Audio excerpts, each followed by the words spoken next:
So when we forecast a cash flow, we don't like to think too far in advance, although you can do a good projection of a year-long cash flow. But when we get into the later months, we are really doing hypothetical. Unless you have a very streamlined, reoccurring type of business, you just never know what's going to pop up. But what can be super useful is using a 13-week cash flow. So just a very couple of months ahead of time, really dialing in when you are going to see that money coming in and when you are going to see that money going out. So it's, yeah, just looking at that, trying to see if there's going to be any problems that arise. If you are feeling very cash tight, a lot of times, like different periods of the month, we can create this cash flow to really streamline and review what might be happening with your cash, and can we shift things around to make your anxiety go down and feel better about where your bank account lands any time of the month, and catching those things before they actually happen. So we definitely see it in our CFO practice.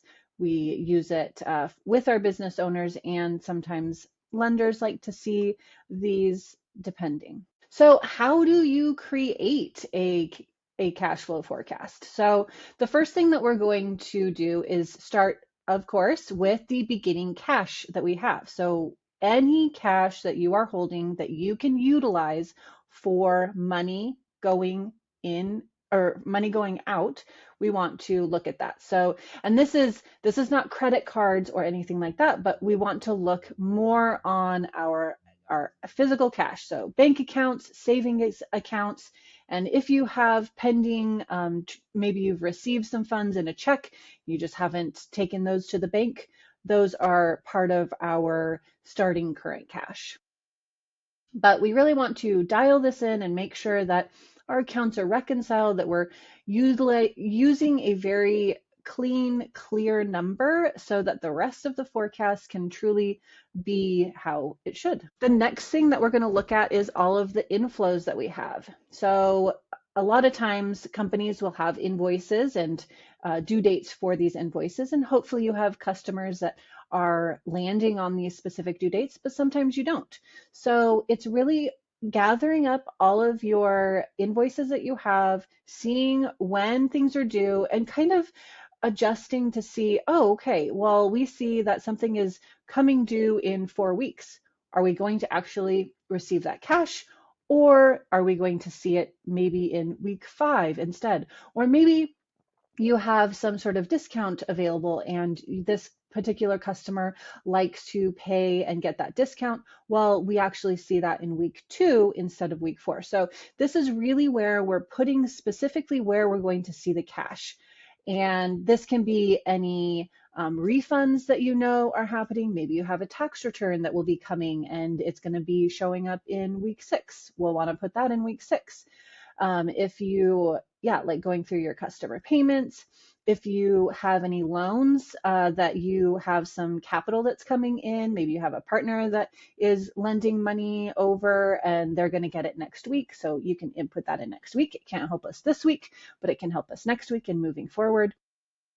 And so just, yeah, focusing on specifically what date this is coming in. And I guess let me back up. When I say week, I mean you're choosing a specific, I like to choose Sunday through Saturday or a Monday through Sunday, but you want to look at your cash forecast at the beginning of the week, not at the end of the week, because this is where all of the bank transactions are coming through and making sure that things are paid.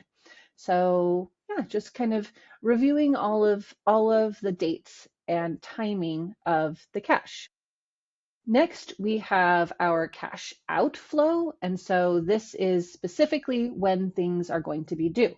So we have our regular payroll. Does that the employees have direct deposits and they're paid every Friday, but it actually comes out of your bank on a Wednesday? So you need to know that information. You need to make sure that maybe you have that money the week prior to. So it comes out on week 5, it comes out on week 7. So you need to actually have the money on week 4 and week 6.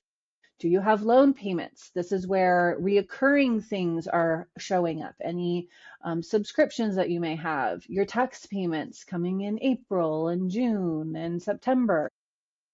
If your owner is doing owner draws on a regular basis, when do these come out?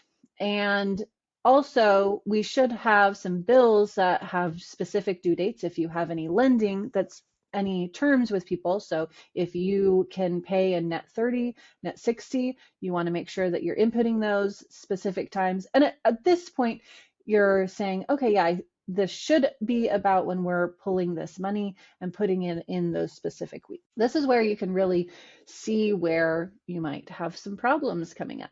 And then, yeah, this is where we actually, what is this telling us? So we have the cash coming, we have the beginning cash, we're going to add in our cash that is coming in, our invoices, payments from any loans or anything like that. And then we have our cash out. We're going to subtract that out, and that leaves us with our ending cash for the week, what we think may or may not happen. And so then that's week 1, and then week 2 is your starting cash is going to be the previous week's ending cash balance. That's going to be your beginning week, the following beginning week, and we'll look at an example here very shortly. But as you see this kind of going through, you can really see, oh, I'm seeing that we're totally fine for the first month, but we're actually having a huge problem in week 5. We are in negative $2,000, $10,000 in the bank. We won't have money. What do we need to do? Can we promote some invoices coming in? Do we need to have some money inserted from business owners? Or do you maybe need to hold off on paying some of your vendors? But we can really guide and see this 13-week and where we need to shift things around. We don't actually shift anything around until we do all of the placements for, okay, we're 90% confident that this is when cash in will hit, and then we're 90% confident that this is when cash out will hit. And then from there, we're analyzing, do we need to shift things around here or there to make sure that we're always positive in the bank account. This is kind of an example of a cash flow that you can see. So here we have our beginning balance, we have some checking accounts, we have a PayPal account, and then payments that are still pending. This particular one, we don't have any of those, but we have our beginning cash here. And then this current week is 3/1. So each week, 7 days, we have this rolling 13-week timeline that we can see.